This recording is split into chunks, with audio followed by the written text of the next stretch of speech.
حياكم الله. سؤال أو استطلاع رأي. هذا السؤال أو الاستطلاع موجه للرجال والنساء اللي أعمارهم فوق 20 سنة. السؤال هو: لو خيرتك الآن بين خيارين، الأول أن تتوظف من باكر الصبح براتب 1,500,000 دينار عراقي، وتختار وين تحب تداوم، بأي دائرة تعجبك اختارها، وباكر راح تكون موظف بيها. ومو بس هاي، حتى نوع العمل أنت تختاره، يعني تريد كاتب، تريد استعلامات، تريد بريد، تريد سائق، اختار اللي يعجبك. وإلك علينا من تطلع تقاعد ما ينزل راتبك 500 أو 750,000، تبقى تستلم 1,500,000 حتى وأنت متقاعد، بس بشرط تنطبق عليك كل التعليمات اللي مطبقة على الموظفين حاليا بدون زيادة أو نقصان. تداوم بالسبعة الصبح وتطلع من الدوام بالساعة 2:15، والجمعة والسبت استراحة إلك، وتبقى بهذا الدوام لحد ما يصير عمرك 60 سنة، وبعدها ننطيك راتبك التقاعدي 1,500,000 عدا ونقدا، لا نزيدك ولا ننقصك مثل ما اتفقنا قبل شوية. هذا بالنسبة للخيار الأول. أما الخيار الثاني أن تكون رائد أعمال وتشتغل بعمل بدون دوام وبدون التزام وبدون تعليمات. انت مدير نفسك، تعمل بالوقت اللي يعجبك وتترك عملك بالوقت اللي يعجبك بدون اي حسيب او رقيب او قاعدة بالسبعة الصبح، بس بشرط ننطيك بالشهر الاول 6,000 دينار، وبالشهر الثاني 30,000، وبالشهر الثالث 100,000، وبالشهر الرابع 150,000، ويبقى يصعد حسب الوقت والجهد اللي تنطيل هذا العمل. بس إلك علي وعد، اذا جديت بهذا العمل ودخلت بقوة وإرادة وعرفت كل ادوات النجاح، بعد 3 سنوات فقط راح يكون دخلك الشهري من 2 مليون إلى 4 مليون دينار عراقي. وإذا استمريت 3 سنوات أخرى راح يكون دخلك من 4 مليون إلى 8 مليون دينار عراقي حسب شطارتك. وهذا الدخل يبقى دخل متنامي ويصعد إلى ما لا نهاية، يعني دخل غير محدود. وبعد عمر طويل إذا قدر الله عليك الوفاة راح يتورث لأبنائك والأبناء أبنائك من بعدك.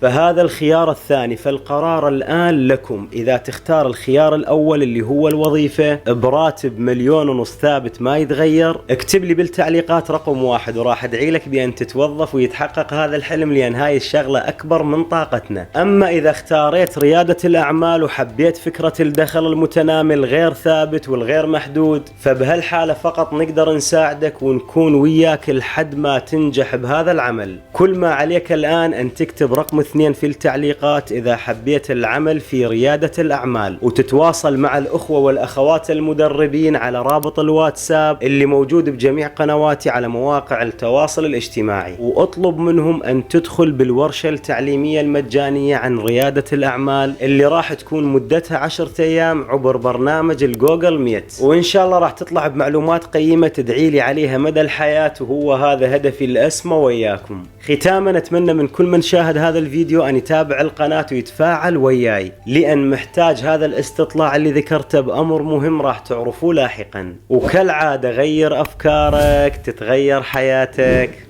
سلامتكم.